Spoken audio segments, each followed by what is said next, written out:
Every human being born is hardwired to connect. When we don't connect, it hurts. And when it hurts, we medicate. Again, that's that what is right, not who is right. It seems to me we were over-focused on who is right at the expense of what is right. I don't know what the right answer would have been. That's empathy. There is no bias in empathy. It isn't that you know what they're going through. You are not part of the story in empathy.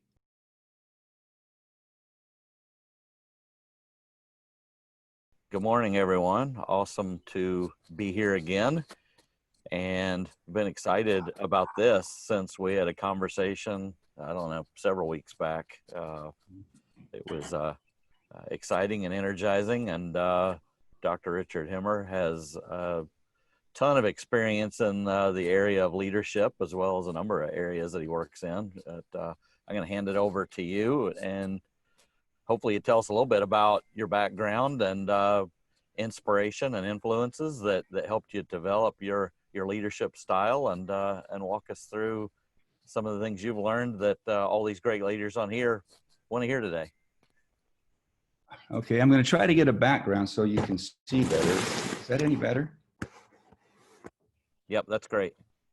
Okay, there we go. Now I can feel a little more comfortable. I'm in, apologize everyone, I'm at my brother's house as my wife and I are both homeless.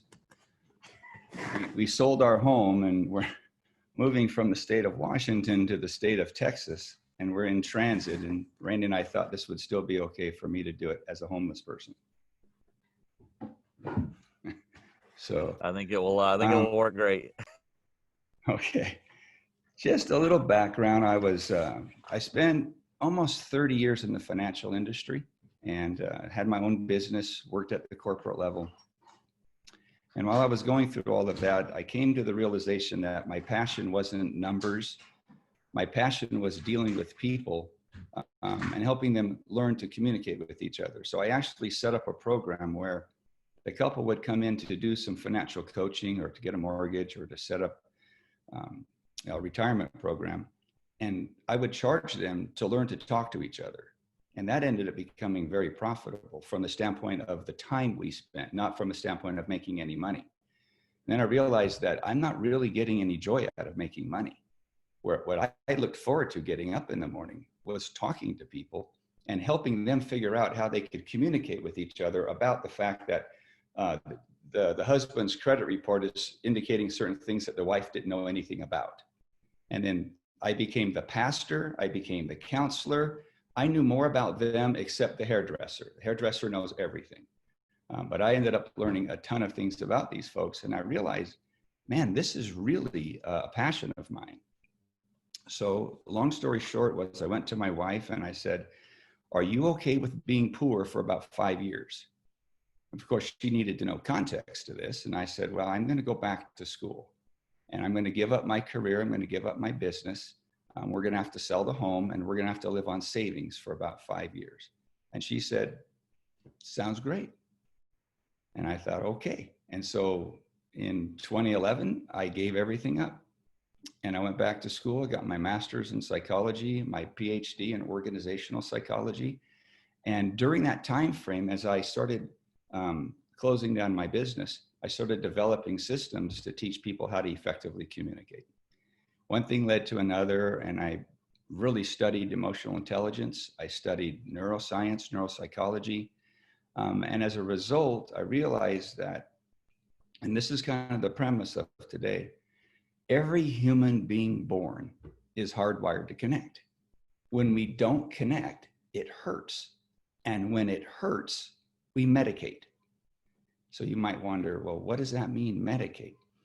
Have you ever, if those of you who are parents, especially parents of, let's just say, 2 to 4 or 13 to 18, and ever seen a child meltdown? Have you ever had your child go into no brain mode and their emotions run everything? Well, that happens at work too. They're medicating. They don't know what to do. And so their top half, the upper upstairs brains, which is the cognitive, reasonable, and rational brain, which is about 10% of who they are, loses complete control to the downstairs brain, which is the subconscious. And I'm pointing to the body because research now shows that our brains, and that's plural, are the heart, the lungs, the kidneys, etc., the gut microbiome. And what happens when we're in the fight or flight, freeze or faint mode is the downstairs brain is in complete control, and it's sabotaging the very things we want. So having an understanding there, I started realizing that this is completely applicable in leadership. Except my experience was really unique. And it went this way. So first of all, I had to understand what it meant to be a principle-based leader or to live a principle-based life. So I'm going to read something to you. I'm on my 5th edition of a book that I put together for my clients, never intending it to be anything more than just for my clients. And it's called Models and Definitions. And what I've done is I've got about 12 pages of definitions that are contextually to healing, to growth, to being effective as people. One of them is the word principle. So let me just read to you the definition of principle so it's going forward. A principle is a fundamental truth or proposition that serves as the foundation for a system of belief or behavior or for a chain of reasoning. And here's the part that meant most to me. It is universal in application, and it can be repeatedly applied in similar situations to achieve goals or overcome challenges. I recognize that today's conversation is on leadership. What I'd like you to understand is everything that I do, whether I'm coaching C-suite or I'm in the prison system, it's a leadership, it's a principle. And it applies to both the CEO, to the line worker, to the inmate, to the guard, to the husband, to the wife, and to the children. It doesn't matter. You cannot be two people. You don't go to work and think I'm the boss and then go home and think that you can bring the same material home and have it work. So here's my first case study. I'm just going to give you 2 case studies today. Years and years ago, I was in sales, and that's kind of how I came up through the ranks. And I'm sitting in corporate training, and it's all on sales. And I'm pondering, what would happen if I take what I'm learning right now and I applied it at home? Now, if any of you have ever had sales training, you'll know that they teach you to use manipulation, persuasion, to withhold information, and never accept a no. You have to get 3 to 5 no's. And this is still true today. I've had multiple clients tell me, no, they're still teaching that. And then what you do is you highlight all the benefits of the product, but you don't ever talk about the detriments. And as a general rule, you don't hear anything they say. So I wrote this case study. Now I want to throw out a disclaimer. This didn't happen. Just letting you know, this is the case study that I wrote. So I want you to picture the following. I'm coming home from work. I walk in and my wife's name is Sherry. And I say, hey, Sherry, what time do you want to leave for the Mariner game on Friday night? 3 p.m. to avoid the traffic, or 5 p.m. so we arrive about 30 minutes before the first pitch. You know, just for a second, what am I doing? Think aloud, or think in your mind's eye. What am I doing if I'm a salesperson?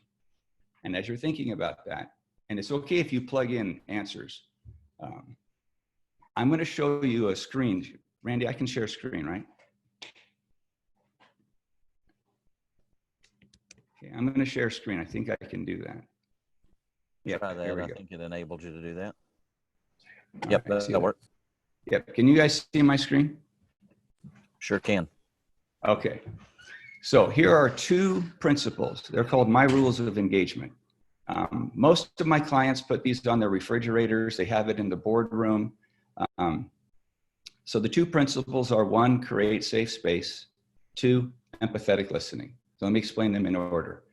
The principle is to create safe space, but you'll notice with the principle, there is no call to action. I'm not telling you what to do. It's just a principle. The application is what's below. So for me, like when I first met Randy and we were able to chat, my goal was that Randy felt safe. In order to do that, he had to be free from, and I'm just going to highlight the big 4, criticism, sarcasm, judging, and relating. I already know I'm going to get pushback on relating. If we want to talk about that, let's make it another time. But that is a communication blind spot. If Randy is free from criticism, sarcasm, judging, relating, you can see the other ones. That means he is free to be authentic. He can be right. He can be wrong. No fear of judgment, no fear of retribution. Okay, so my principle is safe space. My application is no criticism, etc. Number 2, empathetic listening. By way of understanding, I have studied the word love intensely. And one of the definitions of love is that you feel understood. So if Randy's going to feel love from Richard, that means Randy's going to feel that I understand him. That's empathy. There is no bias in empathy. It isn't that you know what they're going through. You are not part of the story in empathy. As a result, it's possible for me to be empathetic to my wife who gave birth to 5 boys completely natural, because I can understand the story through her eyes. I'm not part of it. That's pure empathy. Okay, so those are our rules or our principles that we're going to operate off of.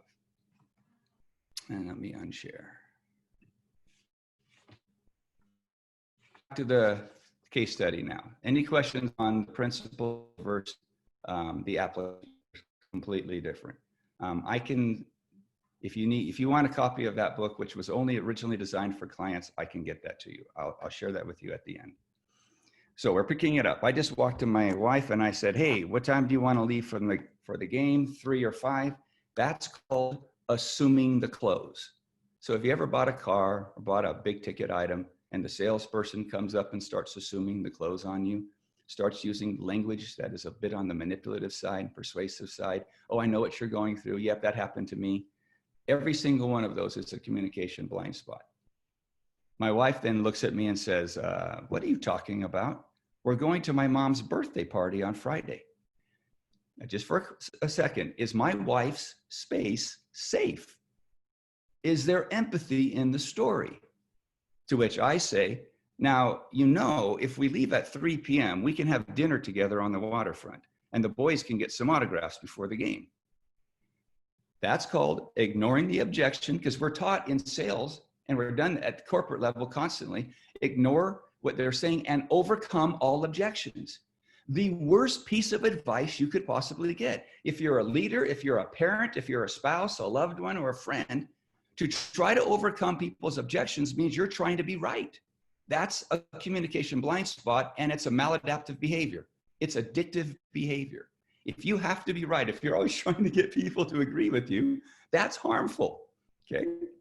Then my wife looks at me like I'm a space alien and she says, Rich, we planned this party 2 months ago, and many of your marital privileges are at risk if you continue this nonsense.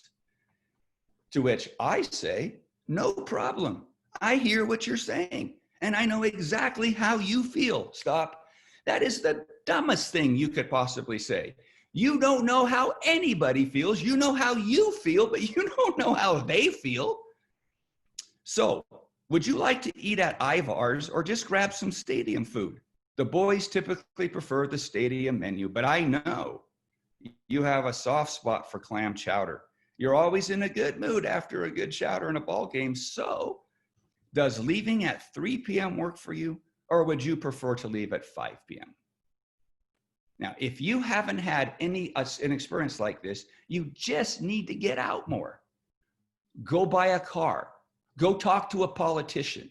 Go visit with some CEO of some company and have that person tell you what you should be doing. And you'll have experienced exactly what my wife went through that I never did. I just want to make sure you know that. The reality is, had I done such, there's a high probability that gorgeous woman who just walked out the door here would not be my wife right now. That's grounds for irreconcilable differences. All right, so I was going to go back and review a couple of things. First thing is, we're hardwired to connect. When we don't connect, it hurts. When it hurts, we're going to do something. Now, 25% of society is going to do something like this, like that, That's called an exogenous addiction. That's an outside-in way to medicate. It's a way to take away pain. But 100% of society is going to engage in what is called an endogenous addiction, a communication, a behavior. How many of you have a friend or a loved one, or maybe this is you, that when you're feeling a tremendous amount of stress, you go into the man cave or chick hut mode? You isolate, you freeze the other person out, right? You don't talk to them. Or that's called flight. That's my go-to. When I have a bad time with my wife, I go to the isolation mode. At least that used to be my drug du jour. Or do you go into fight mode and you just start going at them, right? Those are two maladaptive behaviors, but they're endogenous, right? They're communication blind spots. So in the final case study, I want to share with you something that happened about 3 weeks ago. It was so darn fun, and it was so funny, I simply wrote it out the next day. And I'm going to share this with you.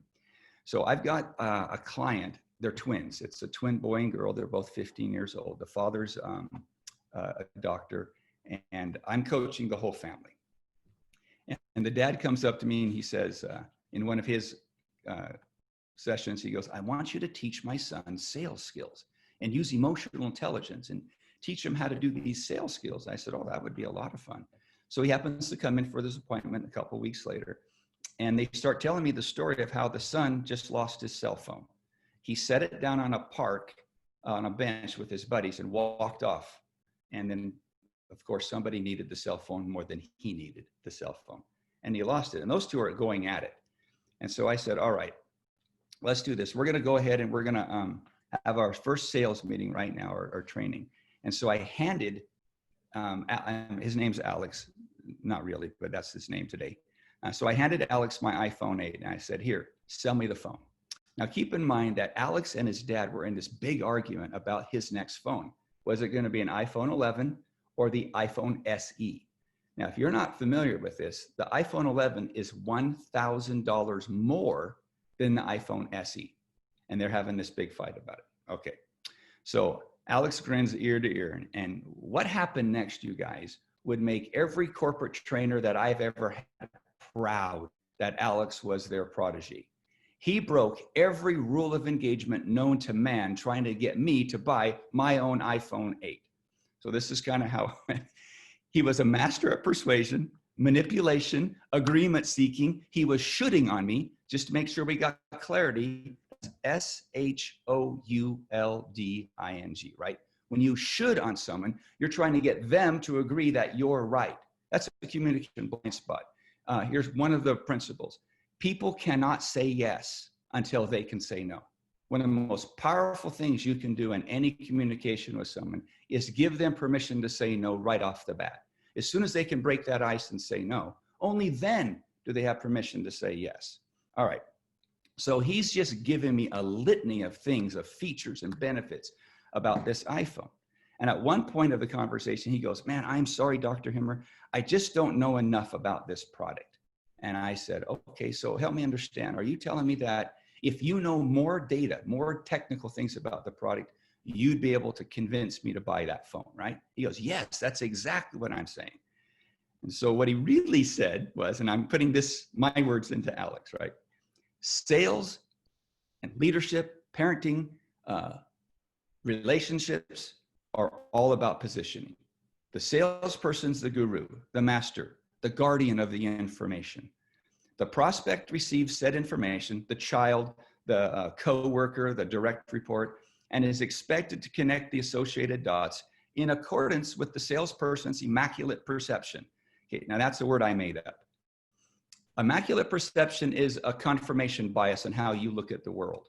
And it's all your bias. There's no neutrality to it. There's usually no reality to it. It's how you perceive the world. Prospects should then want to buy the product because of the vast knowledge shared. So as we got into role playing, Alex started using the following techniques. You should do this. And if I were you, I would do this. And this is the best. This is the latest. This is the greatest. He spent over 5 to 10 minutes highlighting all the benefits of the iPhone 8. Now, what we did is we decided that we'd time travel. And we made the iPhone 8 the latest and the greatest. So we went back 3 years so he could sell the actual product here. And So finally he ran out of data. And I said, all right, here's what we're going to do. And I wanted him to try to close me, and he hadn't done any closing yet. I said, I'm going to give you and your dad about 2 minutes. I'm going to walk out of the room, and you two are going to figure out how to close me on this phone. And dad and son just grinned. Oh yeah, we got this guy. So I left the room, and they hunkered down, and they're figuring out, how are we going to close this guy on the iPhone 8? So I came back in the room. I said, are you right? Are you ready? He says, yeah. I said, okay, Alex, close me. And I'm going to now role play the words to the best of my memory. He says, right, well.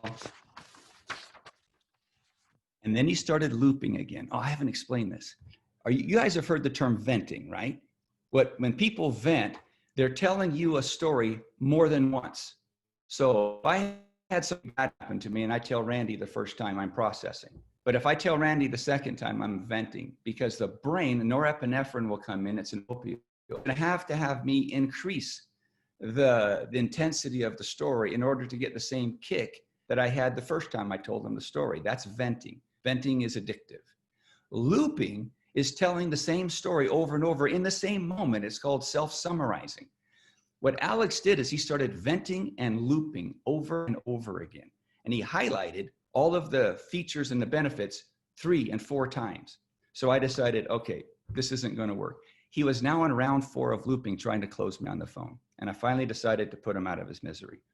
Now I had all of these lists on the board of what the features were. So I said, all right, tell me everything about the phone that I need to know. So I'm going to read them to you so you know. Water resistance to 5 feet, longer battery life, better features, texting, graphics. These are his words, latest and the greatest. It's faster and clearer, more pixels, new and improved video capabilities, including slow-mo, greater storage capacity than the previous model, contact software built in, and it charges faster. Now, not everything there is true, but it's what he was selling me on.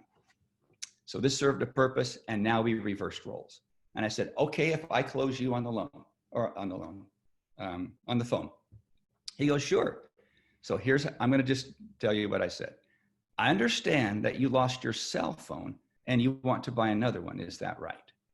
And he goes, yeah, I left it on the park bench and someone stole it. Do you know which phone you want to buy? Yep, the latest and the greatest. Do you mean the iPhone 8? And he goes, no, I mean the iPhone 11. And I said, remember, you're Marty and we've gone back to the future. He goes, oh yeah, sorry, I want the iPhone 8. And I said, now stop for a second.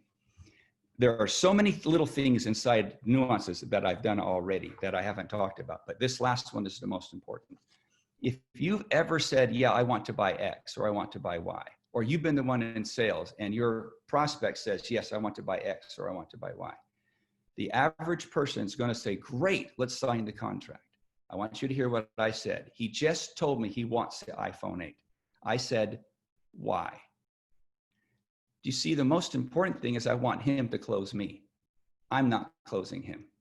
In leadership, we oftentimes already know where we want to go, and we want to close everybody that our idea is the greatest. We're trying to get them to agree with us. Powerful leaders don't do that.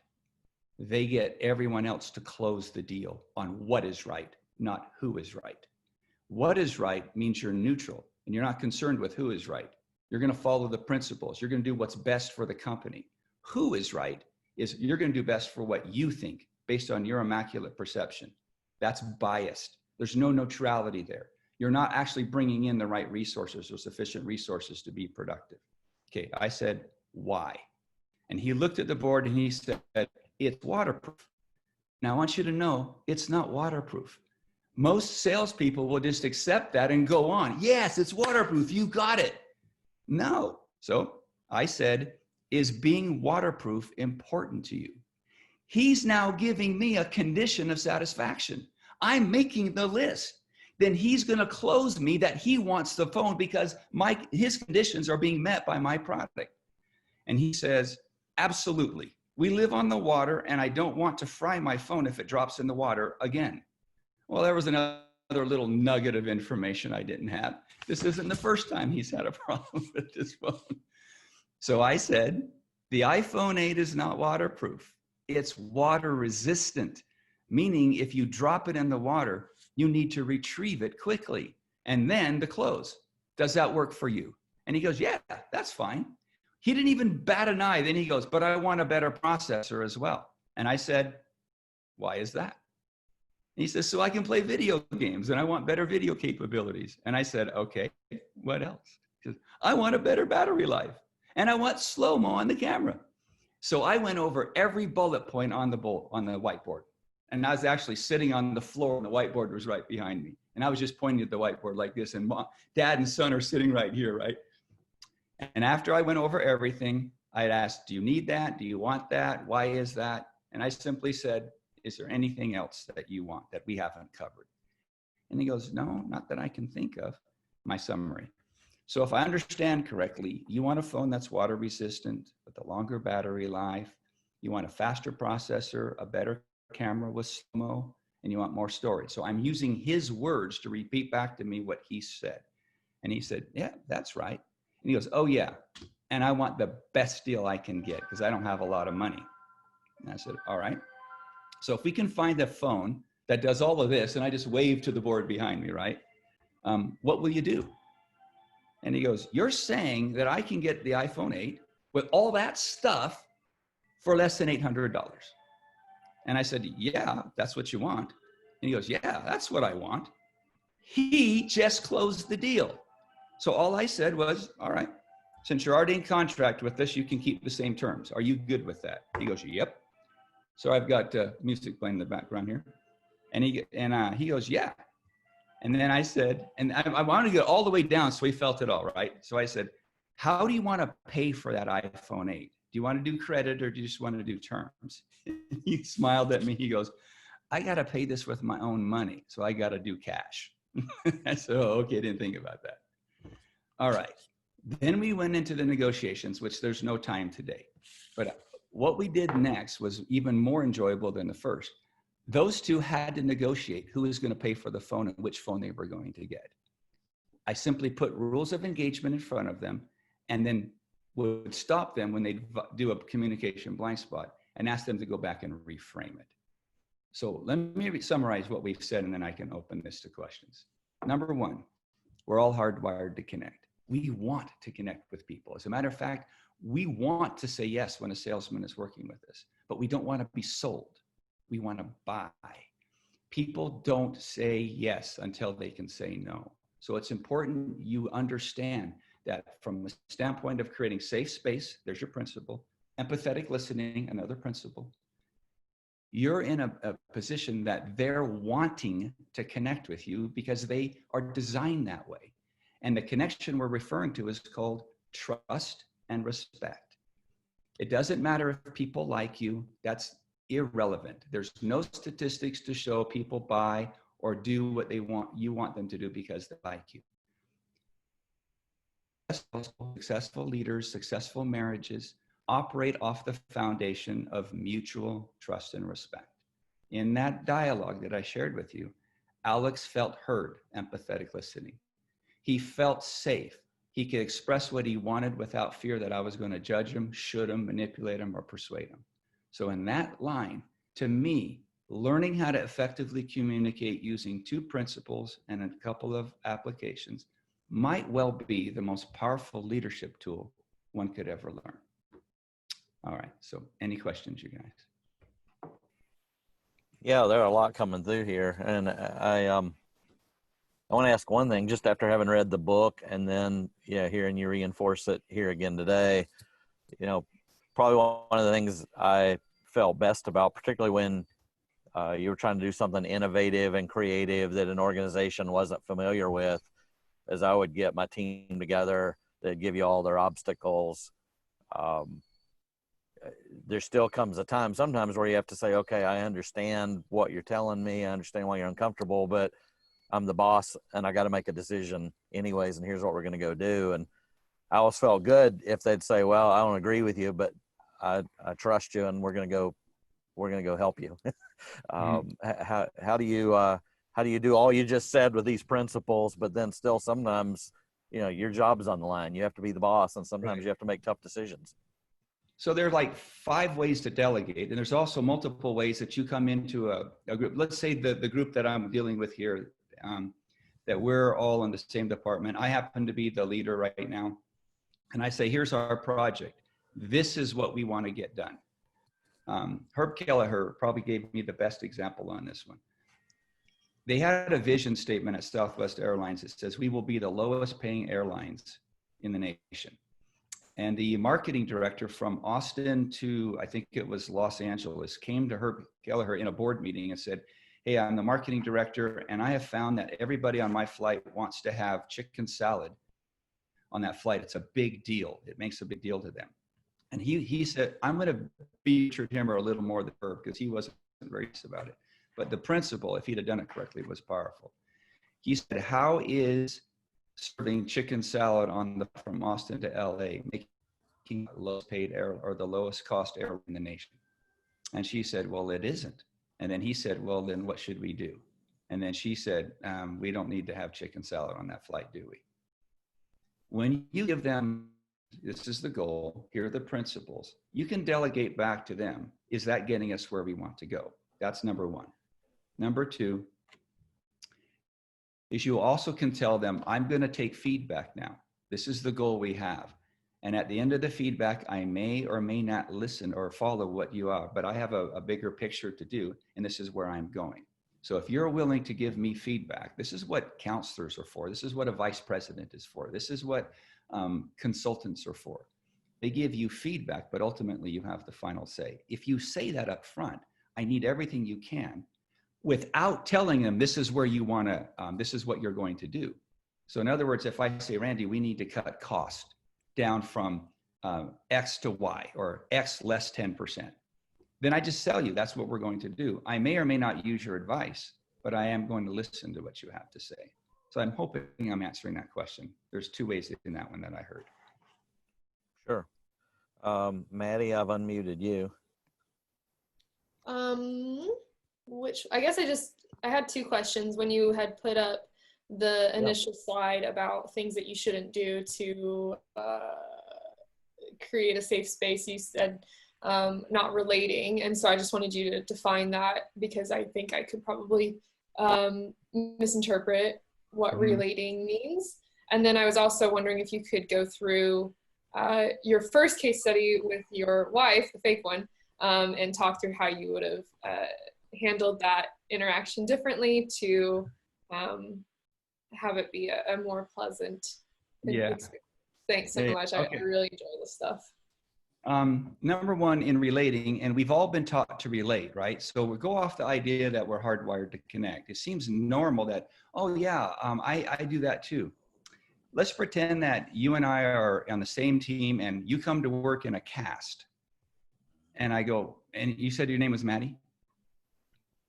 Okay, so Maddie, that's a good looking cast you got there. What happened? And you say, I broke my ankle skiing over the weekend. Now you would think when I said what happened to you, that I'm actually interested in you. And then I go, oh yeah, I've done that too. No big deal. I fractured my knee and my ankle. When I asked you, what'd you do? You had wind in your sails. You thought I was interested in you. I'm a Ted. But what I really wanted to be was interesting, a ting. I wanted to talk about me. When you relate, you take away the attention from them. That's not empathetic listening. You just bias the conversation. So if you guys don't believe me, and I'm not the kind of guy who says, hey, just trust me. I'm just the opposite. Don't trust me. You go prove this. For the rest of today, every one of you, just pay attention to conversations. Start listening to how many people don't listen to anyone else, but always relate their own story.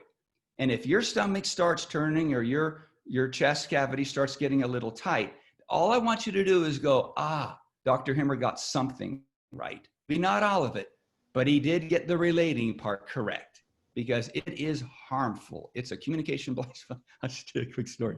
So I was training the police academy in the state of Washington, and the gal that I was working with, I just taught this to her, so she knew what I was going to teach all the officers. The next day, she goes back to Florida to a family reunion. I don't see her for a week. She comes walking in my door a week later, and all she says is, hey, I just want you to know, Dr. Himmer, I hate you. And I said, man, it's so good to see you too. To what do I owe this great pleasure of this feeling? She goes, well, I went to my family reunion and all my sister did was relate the whole time. And so I couldn't stand being around her. And then I realized I'm doing the same thing and I didn't like being around me. And it's your fault because I didn't know any of this before I left. So again, you don't have to believe me, but relating is a severe communication blind spot. Start paying attention to it. So to the second question, how would I have done that? And I'm going to have to make some assumptions here, Maddie. So first of all, I probably wouldn't have brought up the Mariner game if I was going to her mother's birthday party. But even before that, the reality is I wouldn't have agreed to go to the mother's birthday party because that's the last place I ever wanted to be, was with my mother-in-law on her birthday. But then again, that's probably not very smart either. So I guess because I'm making all of this up, I don't have a great answer, but I wouldn't have got myself stuck in that position. By the way, I want to answer one question here. I think it's from Michelle. It says, you've mentioned that we are all hardwired to connect. What is your view on how this last year's pandemic has impacted our connections? And that might be interesting for everyone. And I'm going to do my best not to be too political. But is there Michelle, is there anything else on that you want to ask on that question before I try to answer it? Well, thank you for your perspective on listening. I think it's amazing. I agree with everything you're talking about. And I just think the points you brought up are so important. I just really wonder what the long-term impacts are going to be on this year as far as people's connections. I mean, we're trying the best we can. We're doing Zoom calls. Some people are open to getting together, some aren't, but everyone is being limited on connections compared to how we have been. And I'm just wondering if you have any thoughts or opinions on what that can really mean for our communication ongoing and just what that impact's going to be on us long-term, you know, psychologically, what it means for our relationships. I just think there's so many implications on what this could do. Yeah. So first of all, I'm going to take it from a professional standpoint as a psychologist or an organizational psychologist. When the pandemic hit and when Dr. Fauci started explaining, here are the things that we're going to do, it seems like the entire world shut down and listened to one perspective, an epidemiologist. Well, what is his role? To prevent people from getting corona. Are you telling me that's the only concern I have, is that people don't get the coronavirus?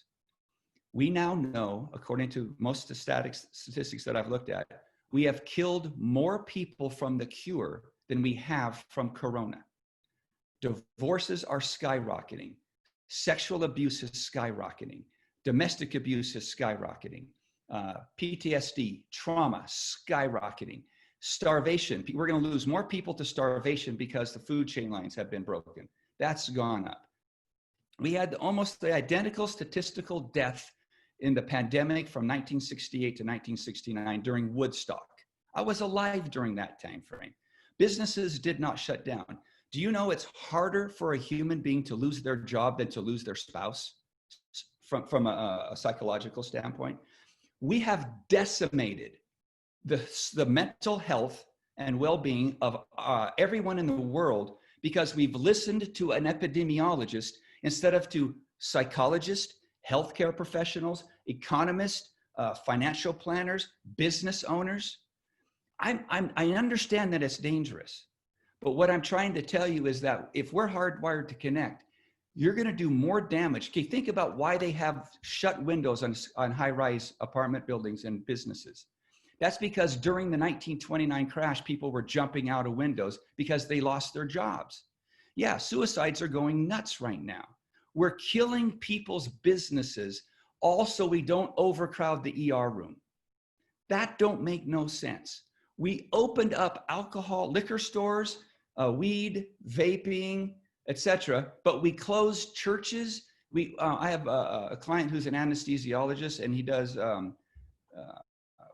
operations on shoulders, backs, elbows, etc. That's called elective surgery. They shut down for 2.5, 3 months. So people lay there with torn cartilages and torn tendons, no operations because it's not necessary. My dentist next door shut down. Okay, so what's my opinion? Perhaps we ought to then be more well-rounded on our approach. Just listen to more feedback before we make the decisions. Again, that's that what is right, not who is right. It seems to me we were over focused on who is right at the expense of what is right. I don't know what the right answer would have been. I'm not pretending I know. What I'm suggesting is, from my viewpoint, we did more harm than good. That's all. It's a very difficult question to answer. But long term, I can tell you that. If you're already, okay, now let me go back a bit into neuropsychology. We now know that in utero trauma, the 9 months that you spend from conception to birth is causation for cancer. Because when it doesn't get processed, we come into the world believing false narratives, or what I call shadows, like I have no worth, I'm not good enough, I'm powerless, helpless, hopeless, etc. Well, what happens to you when you're a young child and you already have a difficult time at home, and then dad and or mom start intensifying their abuse on you, whether it's emotional, sexual, or physical, is irrelevant. But as that starts complicating, and that's called the compounding effect, it deepens the wounds. And we now know this, there's a construct out called CPTSD. PTSD, post-traumatic stress disorder, is a shock-based thing, like you've been raped or you had a bomb blow up.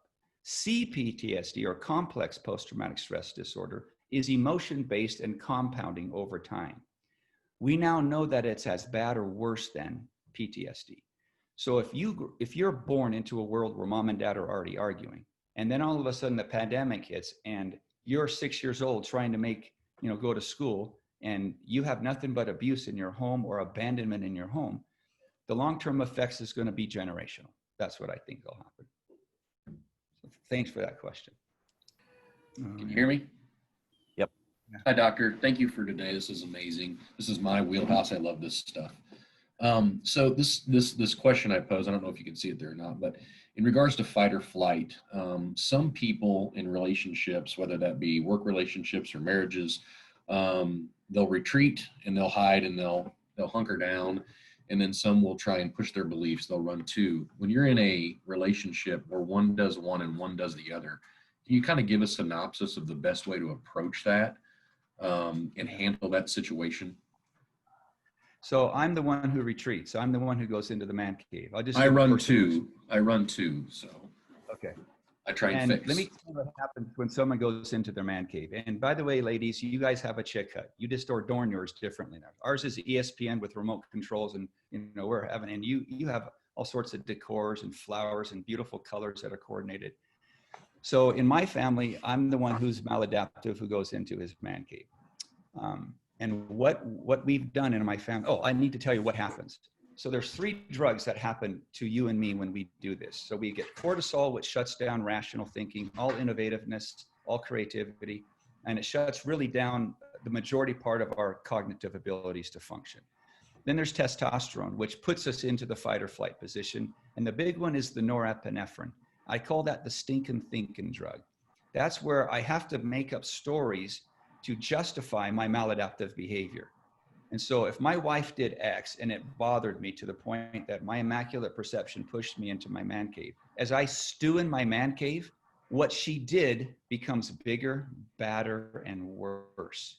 And I will then stew long enough to figure out a logical, reasonable, rational way to beat her in a conversation when she comes to me and says, why aren't you talking to me? What are you doing? What did I do? Why are you doing this again? Now, all of those are poor questions. They're secondary questions.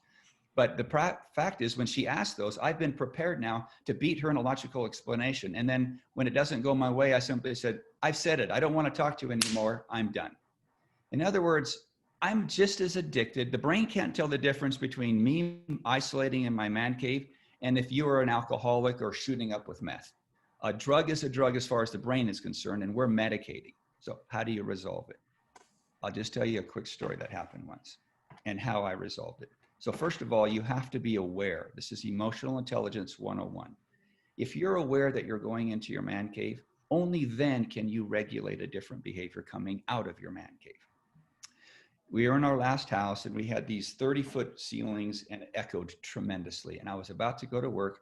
My wife was up helping my son get ready for school. And I called something up to her, big echo. Whoa, whoa, whoa. She answered back to me something that indicated she didn't hear anything I said. I don't know why, Travis, that this happens to me, but it angered me that she didn't understand exactly what I meant. So my immaculate perception went on overdrive and I got angry at her. And I said, well, and I said something and I marched off to my car to drive to work. And I had already given her permission to help me stop from going into my man cave. That's called an interrupt. So I wrote a huge paper on trigger busters and how to interrupt someone going to fight or flight. Okay. So she marched to the garage where I was just about getting into my car, and she put her hands on her hips. That's a sign that to a husband, that if your wife puts her hands on her hips, you're in trouble. You made the stupidest mistake, and you're going to be treated like a child because you're acting like a child. So when she put her hands on her hips, first of all, prettiest dang thing you've ever seen. But this is what she said.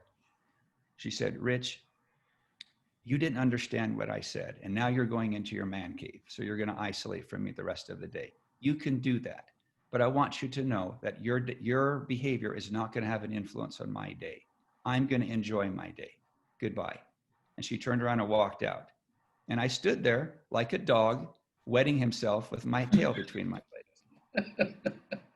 So then I got in my car and I drove to work, and I thought, that has got to be the sexiest woman I've ever seen in my life. And how the hell am I going to get out of this man cave today when I get home so I can deepen my relationship with her instead of acting like a complete buffoon? Now, this is 20 years into my marriage, you guys. You need to understand that this is a vice that I've carried epigenetically for years. I hate it. So here's what we've done. There's a thing called trigger busters, which means when I'm triggered, and I'm going to stand up and show you guys something. Remember I said there's an upstairs brain and a downstairs brain? My downstairs brain is from here to here. When my stomach is upset, that's my downstairs brain saying, hey, something's on the horizon that you need to be aware of. I'm being triggered that something's amiss. It doesn't mean I'm flooded. It just means I'm triggered. When my stomach is upset from this point on, from that point on, when I learned it, I said, what's going on? What don't I know right now that if I knew would prevent me from going to a flooded state or fully into my man cave? And so I would practice in the morning before I go to work. I would practice in the evening when I go home, before I'd go to bed, how to recognize when my stomach's upset, to not go into the man cave, to interrupt this pathway into being into fight or flight, which is mine was the flight. So when I got home that day, here's what I did. I walked up to her. And by the way, my bride is excellent at being approachable. And I walked up to her and I said, okay, I like the way that went. Well, I'll just tell you how it's done now. 3 Sundays ago, my wife pissed me off about something, which means she didn't do anything. I'm mad myself. I'm really good at this.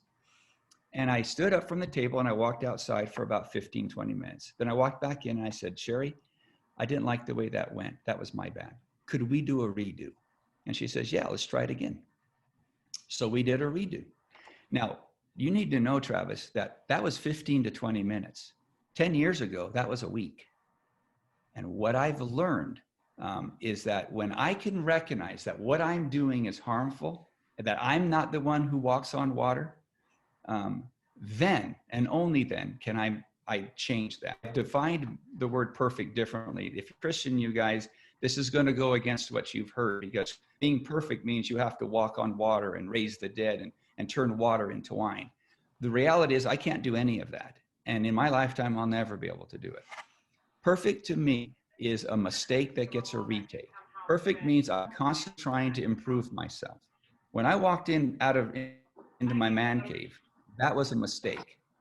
When I walked back to my wife and said, I want a redo on this one because I didn't like the way that went. That is the hardest thing I've ever done in my marriage, because coming out of a man cave, you've got all these drugs in you, and they keep telling you can't do that because that's how you medicate it. Is that the neuroscience behind that? The drugs that flood your brain, it takes away your logical thinking? Yes. Yeah. Yeah. Okay. And that's why you act and you feel like a little child. Right. You're actually going back to the age in which the trauma probably happened over and over again. And ladies, if you're dealing with a man who goes into his man cave, you just need to know there's no difference between him going into a man cave and you being codependent or you venting or you looping. A drug is a drug. When you can understand that you can have such an influence upon your husband by inviting him into safe space. And so if he comes back to you, okay, I got another story that she did to me. This is what she didn't do as well. I came home from work one day and I was mad at my eldest son.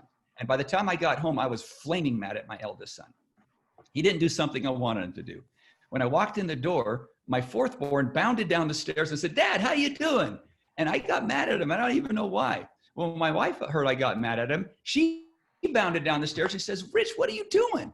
And I got mad at her. So I said, "I'm leaving." So I put and leaving means I'm putting my running shorts on. I went and ran 5 miles because I knew that I'm only going to get worse. So I went running for 5 miles, right? I came back in the house, walked straight up to my son and said, "I'm sorry, I was wrong. This is what I did wrong. This is why I was mad. It was your older brother's fault." No, I didn't say that.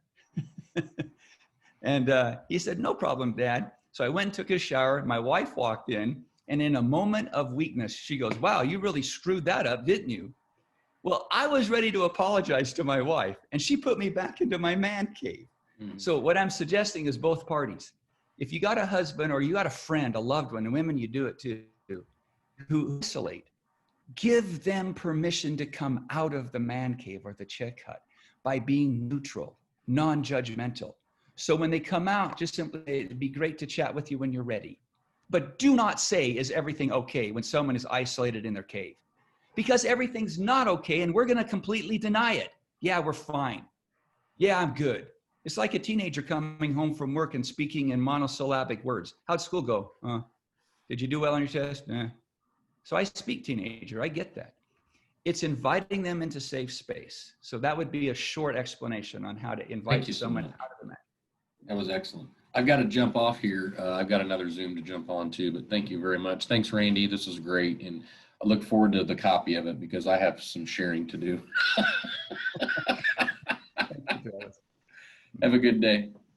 All right. Drew, are you still there, or is your screen you're moving a little bit there? You had a question around alignment and understanding. No, Randy, I think your question almost hit it to the T. If you understand where I'm at and where I'm going in 30 days in the job here, I really do appreciate the doctor's points, because I think it's something I can reflect on this week with a team meeting associated with how do we as a team need to improve? Do we need to improve? I think is even a more interesting question. Does the team see a need for improvement? Though I see a need for improvement, do they see the need, and what do they see as that need? I really like the context you put in that when you understand that perceptions are 100% accurate to the individual who perceives it. So how do you develop that understanding? And I think the vignettes that he has used has really helped shape this conversation for all of us, in that you're getting two different perceptions that maybe, but trying to get an understanding between those two. And I don't know if there's any additional context you could add to that, but I find it fascinating that we spend more time convinced that our perceptions are 100% accurate, as opposed to our perceptions are pretty narrow in depth and scope based on our positions. Let me share something with you in harmony with that. I do have something I can share. When I go into a meeting, I invite conflict. And I've learned to do this. It's taken me a while. But when someone says, "I don't agree with what you're saying," I just think that's the greatest thing in the world. Because all I do is turn it back to them and say, "Oh, that's wonderful. How did you get there? And what did you think of this? And how did you get here?" That's called conflict. We both want the same goal, but we see a different path. Think of a husband and wife for a second, and they're fighting like cats and dogs. Well, that don't make really a lot of sense if they don't know how to resolve the conflict. Here's another opposite of that. I used to be told by the parents of the girls that I would date, who never liked me, by the way, they would say, "Well, my parents never argue," or they say, "We never argue," or especially in front of our children. Well, what a stupid thing to say. If you don't argue, that means one of you is completely unnecessary. So why have both of you there? You need to have conflict in your life to grow. A skater doesn't skate straight. They push left and right. Someone who's running a marathon or working out or wanting to do something has to break down certain things in order to grow and build them up. The reason that my wife and I think, have been married this long, here's another vignette. My son will literally come to me and say, "Dad, I'm bringing over some friends on Friday. Will you and Mom get in an argument for us?" Because we have so much fun discussing concepts. It's never personal. It's never about who is right. It's about what is right. My wife and I want to have trust and respect in our marriage. So we don't have a problem disagreeing with each other, because as soon as I say something, there's an umbilical cord and there's a pair of scissors, and I cut the idea off, and I no longer belong to that idea. The idea is out in the universe, and I'm trying to determine, is that idea good or bad? So I'm doing this with you right now. I'm putting myself in an honorable position. I'm saying, I believe conflict is what is right. I need conflict. So if Randy and I are in a conversation and we're trying to accomplish something at the corporate level, he may see a different pathway, and maybe he's the one who makes the final decision. But if I know I'm heard, then I'm going to be fine if he decides to go in a different direction, because there's trust and respect in that space, and he understands my position. Who is right? Contention is collusionary, and it's in the book. Collusion means not like an attorney. Collusion means that your behavior gets you exactly the opposite results that you want. So if I'm dreaming of a romantic evening with my wife tonight, and I'm driving home from work, and as I walk in the door, I smell she's cooking chicken, and I say, "You're not cooking chicken again. You burn it every time, and you can't cook like my mother." What's the probability I'm sleeping with my wife versus sleeping with my dog? That's collusion. I got exactly what I don't want, and it's all based on trying to get someone to agree with you. So that would be an example of how that would work. So hopefully that was better. How much of this is teachable? You know, I mean, when you and I talked before, we talked a little bit about the workplace bully who can be the CEO or the VP or the manager or all along the chain. You know, some of this you're born with this DNA and develop these insecurities, but how much of this is teachable to train ourselves to be better? I do an IQ versus EQ comparison all of the time. And what is interesting there is IQ is fairly static, right? Personality is static. So in your firm, if you're doing assessments that are measuring IQ or personality, you're doing assessments that are static. You're not going to really be able to train to that. When I do assessments, I do traits and behaviors and preferences. And the reason I do it that way is because if I know that your behavior, your belief is X, I can help you modify what comes out of that by helping you understand what you believe at the subcortical level. In other words, everything I've talked about is trainable. There's one condition. You have to be a lifelong learner and not a self-help junkie. A self-help junkie learns to pat themselves on the back, to have a nice bookcase to show all these self-help books that they've read, and they also read to study so they can show that other people are maladaptive. A lifelong learner doesn't do that. A lifelong learner focuses on self, grows for self, and wants to be the best person they can be. So all of it's trainable. That's what emotional intelligence is all about. I think Maddie's got a great question around resources. Yeah, you kind of asked the same question though, Randy, but more on that. Every time I hear this kind of stuff about relating to each other and having good conversations and conflict resolve, I always feel like I just need to go back to school and get a psychology degree, but I just graduated like a year ago, so I'm not taking more student loans out for a while. Are there any sort of web courses or even reading that you would recommend to understand more and to put all of these things into practice? Because I feel like I can fill up my head with all of this good stuff and I can nod along as you're talking, but I really want to put this stuff into practice and improve my relationships and be able to help improve relationships of people around me too. So my wife and I just recently created a new website called himmerinstitute.com. I am taking everything that I've taught you, plus the books and other books that are still being written, and I'm going to create courses on himmerinstitute.com. We just put it up. There's 2 free courses there now. You're welcome to take them. As soon as we get to Texas in October, we're going to start putting in all the other courses. There'll be courses from addiction recovery to parenting, to marriage, to corporate, to leadership, to I have 6 communication techniques that I teach. I've used 3 or 4 of them on you guys already today. They're very powerful. They should be used and taught so we're all speaking the same language regularly. So that's first place. Second question answer is there's a couple books that I think are seminal to understanding this. One is by Josh Waitzkin called The Art of Learning. Josh Waitzkin, if you know who he is, they made a movie about him called Finding the Next Bobby Fischer. He was a world chess champion, gave up chess, and became a world Tai Chi champion.